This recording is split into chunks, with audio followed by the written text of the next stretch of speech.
ناظرین، drama serial جان نثار کی next episode میں دکھایا جائے گا کہ دعا کی پریگنینسی کی خبر سننے کے بعد کشمالہ تو مزید جلن اور حسد کا شکار ہو جائے گی، اپنے کمرے میں جائے گی، رو رو کے برا حال کر لے گی اور چیزوں کو ادھر ادھر پھینکنا شروع کر دے گی۔ اس کی سمجھ میں ہی نہیں آئے گا کہ اس دعا کو تو میں نوشیروان کی زندگی سے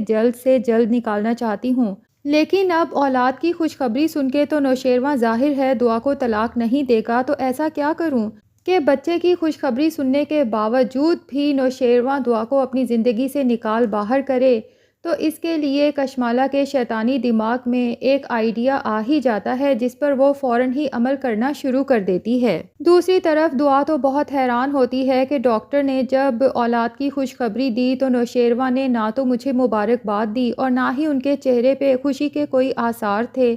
تو رات کو جب دونوں اکیلے ہوتے ہیں تو دعا نوشیروان سے پوچھ ہی لیتی ہے کہ ہمارے گھر میں اتنی بڑی خوشی آنے والی ہے، لیکن میں آپ کو دیکھ کے حیران ہوں کہ آپ مجھ سے تو پوچھ رہے ہیں لیکن آپ کے چہرے پہ کوئی خوشی نظر ہی نہیں آ رہی۔ نوشیروان بہت روکھے انداز میں دعا سے کہتا ہے کہ جب خوشی محسوس ہوگی تو خوش نظر بھی آ جاؤں گا، کیونکہ نوشیروان کے دل و دماغ میں تو سرفراز کی باتیں چل رہی ہیں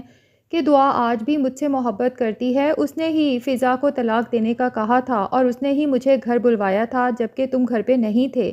کیونکہ وہ تم سے محض دولت کی وجہ سے شادی تو کر چکی ہے لیکن وہ مجھے نہیں بھلا پائی اور اب وہ چاہتی ہے کہ ہم دونوں پھر سے ایک ہو جائیں۔ اور اگلے دن کشمالہ بھی دعا سے علل اعلان اپنی جلن اور حسد کا اظہار کر ہی دے گی اور اسے کہے گی کہ مجھے تم سے شدید نفرت ہے، کیونکہ جو خوشی نوشیروان سائیں کو میں دینا چاہتی تھی وہ تم دے رہی ہو، تو مجھے جلن تو ہوگی کیونکہ نوشیروان غزنوی کو وارث میں نے دینا تھا۔ دعا کشمالہ سے کہتی ہے کہ اگر آپ اسی طرح جلتی رہی نا تو ساری زندگی جلتے ہوئے ہی گزر جائے گی، کیونکہ میرے اور نوشیروان کی زندگی میں تو خوشیاں آتی ہی رہیں گی۔ کشمالہ کو دعا کی یہ بات سن کے شدید غصہ آتا ہے اور پھر دعا کو جلانے کے لیے کہتی ہے، ویسے ایک بات بتاؤں، اتنی زیادہ جلن مجھے ہو نہیں رہی، پوچھو گی نہیں کیوں؟ تو دعا کشمالہ کی طرف دیکھتی رہ جاتی ہے کہ پتہ نہیں اب یہ کیا کہنے والی ہے۔ کشمالہ کہتی ہے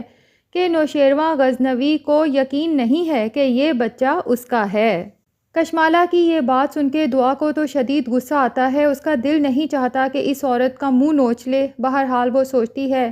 کہ اپنے پیرنٹس کے گھر جاتی ہوں، اپنی خوشی انہی کے ساتھ شیئر کرتی ہوں کیونکہ وہی تو ہیں جو میری خوشی میں حقیقت میں خوش ہو سکتے ہیں۔ اب جب کشمالہ دعا کو کہیں جاتے ہوئے دیکھتی ہے تو فوراً سرفراز کو کال کر کے کہتی ہے کہ دعا کا پیچھا کرو اور اس سے بات کرنے کی کوشش کرو، اور ساتھ ہی اپنا ایک آدمی بھی دعا کے پیچھے لگا دیتی ہے کہ جب دعا سے سرفراز بات کرنے کی کوشش کرے تو وہ آدمی ان دونوں کی ویڈیو بنا لے گا۔ اب ہوتا یہ ہے کہ دعا جیسے ہی گاڑی سے اتر کے اپنے پیرنٹس کے گھر کی طرف بڑھنے لگتی ہے تو سرفراز دعا کے سر پہ پہنچ جاتا ہے اور اسے روک کر کہتا ہے، دعا، میں نے تمہارے کہنے پہ فضا کو طلاق دے دی، اب تم بھی اپنا وعدہ پورا کرو اور نوشیروان سے خلا لو، کیونکہ میں تمہیں اپنی زندگی میں شامل کرنا چاہتا ہوں، تم نے اس بارے میں سوچا نہیں ابھی تک؟ دعا غصے سے سرفراز کو کہتی ہے کہ اپنی بکواس بند رکھو اور آج کے بعد نہ تو میرا پیچھا کرنا اور نہ ہی میرے سامنے آنا، ورنہ اپنے گارڈ سے کہہ کے تمہارا وہ حشر کرواؤں گی کہ ساری زندگی کہیں منہ دکھانے کے قابل نہیں رہو گے۔ اب وہ آدمی جو ان دونوں کی ریکارڈنگ کر رہا ہے کشمالہ کو ویڈیو سینڈ کرتا ہے اور کشمالہ اس ویڈیو کو ایڈٹ کر دیتی ہے، جو کچھ دعا نے کہا وہ اس میں سے ڈیلیٹ کر کے باقی کی ویڈیو نوشیروان کو سینڈ کر دیتی ہے کہ اپنی آنکھوں سے دیکھ لیں کہ دعا آپ کو کس قدر دھوکہ دے رہی ہے۔ یہاں سے تو یہی کہہ کے گئی ہے کہ وہ اپنے پیرنٹس کی طرف جا رہی ہے لیکن در حقیقت وہ اپنے پرانے عاشق سے ملاقات کے لیے گئی ہے۔ نوشیروان تو جب ویڈیو دیکھتا ہے اور سرفراز کی بکواس سنتا ہے تو اس کے تو تن بدن میں آگ لگ جاتا ہے، فوراً گھر پہنچتا ہے اور دعا کو وہ ویڈیو دکھا کے کہتا ہے کہ یہ سب کیا ہے۔ دعا تو حیران رہ جاتی ہے اور نوشیروان سے کہتی ہے، مجھے نہیں پتا یہ سب کیا ہے، میں نے اسے نہیں بلایا تھا، میرا اس سے کوئی رشتہ نہیں ہے۔ لیکن نوشیروان کو دعا کی یہ بات سن کے مزید آگ لگ جاتی ہے کہ اگر تمہارا کوئی رشتہ نہیں ہے تو وہ بیچ راستے میں تم سے یہ بکواس کیسے کر سکتا ہے